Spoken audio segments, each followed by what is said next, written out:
Hello, thanks for coming to this virtual talk. My name is Frederic Koehler. I'm a postdoc at Stanford University, and this is a joint work with Nima, Vishesh, Thuy, and Jain. And it introduces this concept called entropic independence, which is a tool for establishing optimal mixing time bounds on random walks, down-up random walks. Okay, so what's going on? So let's start with a very high-level picture. We're interested in sampling, which is one of the fundamental computational problems, drawing a sample from a high-dimensional distribution. And viewed another way, this problem is roughly equivalent to the also very important task of computing high-dimensional integrals. Of course, sampling has a huge number of applications. For one, certainly important example, it's used to understand statistical and quantum physics systems which are not exactly solvable like lattice gauge theories. And this actually is connected with the birth of the Markov chain Monte Carlo method. So in Los Alamos, on an early vacuum tube computer called the Maniac, Metropolis, Rosenbluth, and Teller wanted to simulate an n-particle statistical mechanics system. And what they did on the computer is they looped over the particles and had each one take a random step. And that was the birth of the Markov chain Monte Carlo method, which is basically sampling by taking random walks, which of course has been extremely influential and is considered to be one of the top 10 algorithms of the 20th century. And those algorithms are often very nice to implement. And what is actually quite complex and mathematically deep is to understand the behavior of these random walks, in particular the mixing time. So to start with a concrete example, you might want to sample a random spanning tree of a graph. So it has lots of applications, for example, in randomized rounding. And a natural strategy would be to start with one spanning tree and then delete an edge and then add in another edge to make it back into a spanning tree again, which is visualized on the right in this figure. And that will let you basically go from spanning tree to other spanning tree. And you might guess that if you do this for a while, you will indeed get a uniformly random spanning tree. But it's not clear, right? How long do you actually need to run this random walk to get a uniformly random spanning tree? And this is a case where we really need to do a theoretical analysis because there's no obvious way to tell, actually. So because these are high-dimensional distributions, it's not easy to check that you actually have a sample from the right distribution. And so this has led to this whole field of mixing time analysis. And to quickly summarize, in mixing times, it's usually easy to get an exponential upper bound on the mixing time, exponential, say, in the dimension. And that's usually done just by checking the random walk is connected. So it explores the whole space eventually. But that's not very relevant to the real world. So what we want to do is at least get a polynomial bound on the mixing time. And that's usually done by analyzing something called the spectral gap. Now, the spectral gap is great, but usually it actually does not give the optimal mixing time. Only in a few special situations does that occur. And so usually we have to go to a lot of further effort and look at something called the entropy. And by analyzing the entropy, we can actually establish an optimal bound on the mixing time. And so basically there's a trade-off where as you try to get better and better bounds on the mixing time, you have to work harder and harder and harder. And this talk is about a generic technique which in some interesting situations lets you jump from a spectral analysis all the way to the entropic analysis and get optimal mixing time bounds. Just to start with an example of the story I just said, we could look at the random walk, the down-up walk on matroids. So you have a collection, say, of linearly independent vectors, a basis. And the down-up walk is you drop an element uniformly at random and to add an element with the correct probability. So for example, say we start here, we have three options of which vector to drop. We'd pick one randomly, then we have two options of what vector to add back, and maybe we would end up here. Okay, so that would be a step of the down-up walk, and we're going to be talking in general about down-up walks for the rest of this presentation. And so in the case of matroids, it was established in 2019 that the down-up walk mixes in order of k squared time. And this was done by a spectral analysis. Okay, so k here is the rank of the matroid. Okay, so that was very nice, but it turned out that was not the optimal mixing time bound. So the optimal bound was roughly order k, and that required a lot more effort. Now, both of those results were powered by this idea of high-dimensional expansion. Suffice to say, basically, when we talk about high-dimensional expansion, it will mean that we're going to look at this matrix of influences where you look basically how much does having one element I in a set affect the probability another element j is in the set. And it turns out if you look at the top eigenvalue of this matrix, the size of that eigenvalue has a lot to do with the mixing of the down-up walk. And just for an example, for matroids, when you look at this top eigenvalue, you get c is 1, and it turns out that's very important for the results I just discussed. But in most other examples, even though the down-up walk will mix rapidly, and this matrix is deeply connected to the down-up walk, you don't get a bound of 1, but you get something more like a bound of a small constant. And finally, the high-dimensional expansion is really assumed for all links. So generally speaking, you don't just assume this upper bound for the original distribution, but for all of its conditionings.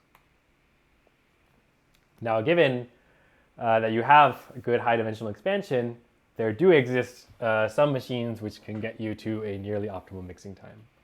So on the left, we have a result which works for certain special graphical models. So distributions satisfying the Markov property with respect to a graph with low degree. And the nice thing about this result is it works only under the assumption that that top eigenvalue is upper bounded by a constant. And the weakness of this result is it requires a ton of other assumptions like bounded degree and bounded conditional marginals, which are not satisfied in many settings and are also a bit counterintuitive because in many cases actually having lopsided marginals we expect to make the mixing more rapid. But for their result, it actually becomes a big problem not to have bounded marginals. On the other hand, for the example of matroids I discussed, there's this different result which can actually get the optimal mixing time and doesn't need those assumptions, but it only works in the case c equals 1. So when you have very, very good high-dimensional expansion. And so this left kind of a big gap, which is what do you do in all the other cases?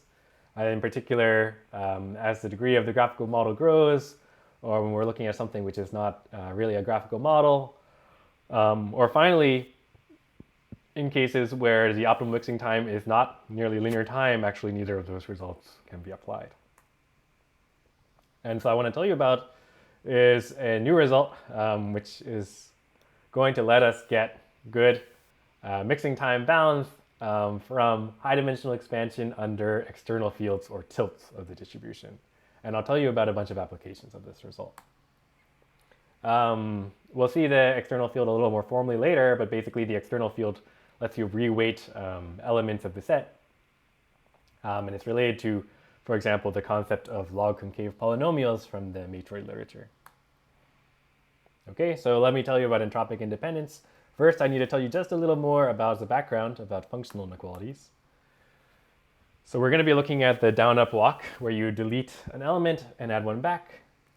And we want to show that this mixes rapidly, and the way we want to do that is by showing that in some distance measure, you're getting rapidly closer to the correct distribution.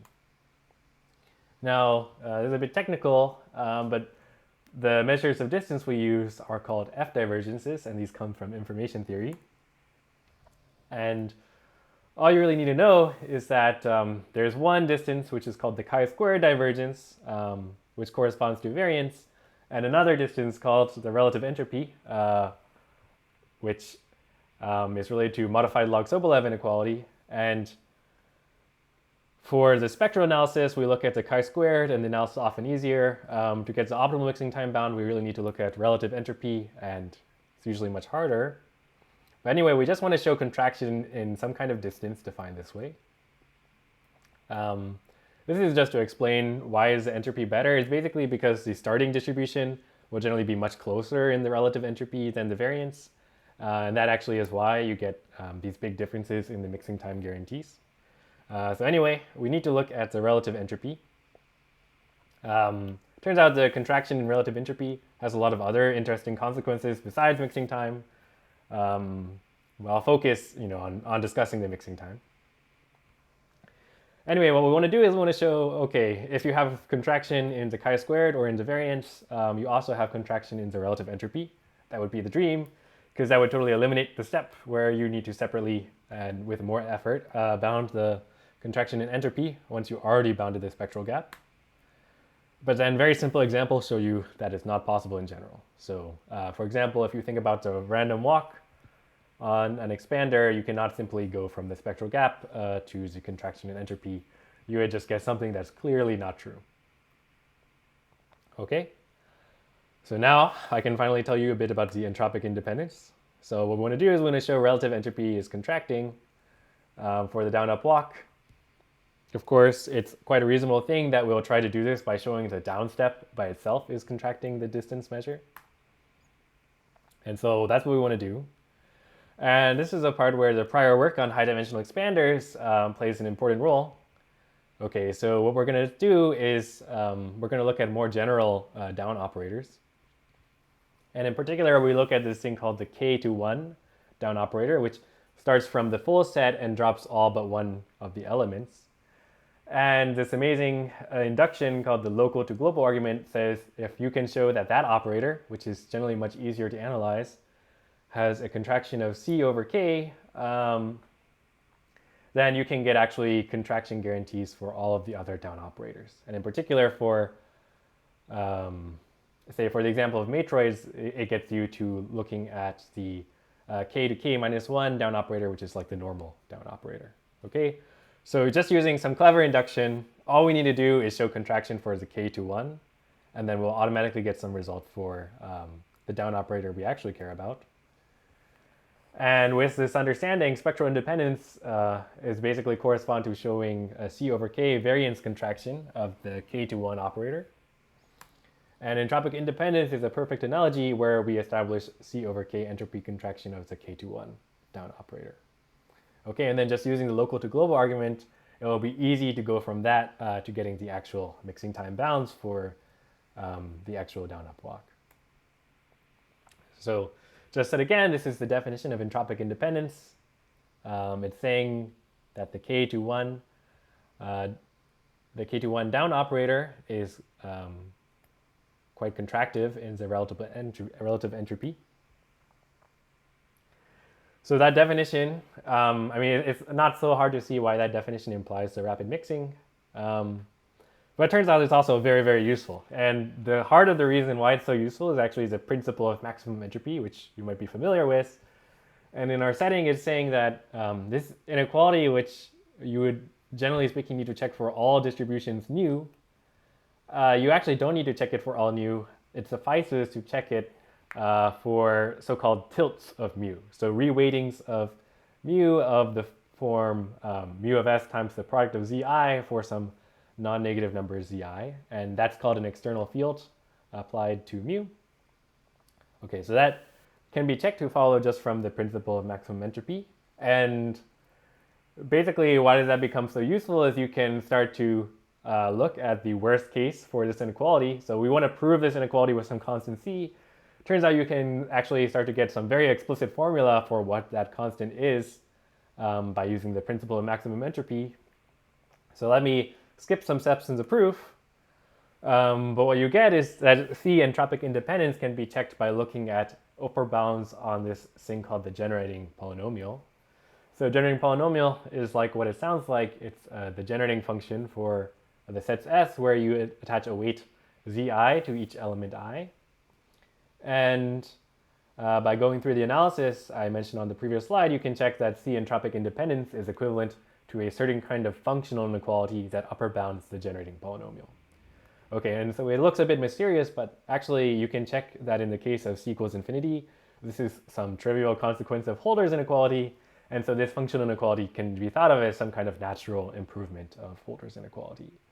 And if you don't like inequalities so much, there's also a geometric interpretation. So what you can do is look at the set G mu greater than or equal to 1. And you can reinterpret spectral independence as being a local convexity property of G mu about the all ones point. And entropic independence is like a stronger convexity property, which is saying that G mu greater than or equal to 1 is lower bounded by the tangent line at that point. And all these plots are in the space of Vi to the C, because we need the C to show up for, obviously, for the picture to make sense. Okay, so it's some very natural mathematical strengthening of the notion of spectral independence. And what we can prove is that spectral independence for all external fields implies the entropic independence. And in many cases, it will be relatively easy to check the spectral independence for all external fields. So we'll apply the theorem, we'll get entropic independence, then local to global argument gives us mixing time bounds, and they're, in many interesting cases, sharp. Okay? So here's a simple example. You can look at trying to sample basically matchings on a graph, let's say a planar graph. In physics, this is known as the monomer dimer system. And there's a dynamics that's implementable in planar graphs where you basically just keep track of which nodes are monomers. And you do exactly the down-up walk I was talking before, except that you drop 2 elements and add 2 elements at a time. And then the work of in 2021, it was established that this dynamics has a mixing time of n cubed, but it wasn't expected that this is sharp. And it turns out if you just apply our theorem, you immediately get the sharp mixing time bound, which is n squared. Okay, so that's one application. Now here's another application. You can look at this standard statistical physics system called the Ising model on a general graph. And it's just like a discrete Gaussian on the hypercube, so the log likelihood is quadratic. And these distributions show up everywhere, lots of different contexts. And the best previous result for the Glauber dynamics, which is just a down-up walk in this situation, basically you resample one spin at a time, was an n squared time mixing bound, where n is the number of spins. And again, using the entropic independence framework, we can get the optimal mixing time, which is actually nearly linear. And in particular, we can get this for a very famous model called the Sherrington-Kirkpatrick model, which is where the J is a random matrix. Okay. So that's notable because actually the SK model, because of the random interactions, it's not very friendly to many other mixing time tools. And I'll note that if you're interested in the proof of this result, there is a bit of a simplified proof, but still building on a notion of entropic independence in this nice recent follow-up work by Chen and Eldon. Okay, and here is one more application. So this is a discrete model of a gas. It's actually quite related to the model from we discussed before from the burst of MCMC. So you have a graph, you have variables which vertices. You want to pick an independent set, and the independent set is weighted proportional to its size. So it's lambda to the s, where lambda is a parameter called fugacity. This has been a long-studied model, and we know that the optimal threshold for mixing on a worst-case graph of maximum degree delta is some explicit function, which comes from looking at leaf propagation fixed points. And in a long line of works, what we had found, or what people had found, is they had managed to get nearly linear time mixing on low degree graphs, but with a very bad dependence on the degree, and otherwise only quadratic time mixing. And again, by applying our machinery, you can get the optimal mixing time. One thing to note is that in our analysis, we get the result for a very small variant of the standard Glauber dynamics, and in some follow-up work, they built on the same machinery to actually get the result for the usual Glauber dynamics. And one of the interesting about this application is that not all external fields are good high-dimensional expanders. So you can't apply the general result, I said, but actually there's a more sophisticated version of the result that applies even when not all external fields are good high-dimensional expanders, and which let us get the optimal results for this setting. And basically, if only some external fields are good, you get entropy contraction, but only for some densities. Okay, so those were 3 applications of this new machinery. Just to summarize, what we've seen is that if you have spectral independence, not just under all pinnings, but under all external fields, it implies this thing called entropic independence, which lets you get optimal mixing time balance in many situations. The theory can be made to work even if you don't have spectral independence for all external fields, but only for a restricted class. And that was used to get optimal results for the hardcore model. And this is a general machinery. It will be great to see further applications, beyond the current ones, and I'm sure there are many. Okay, so thanks for listening to my talk, and hope to see you in person to discuss. Thanks.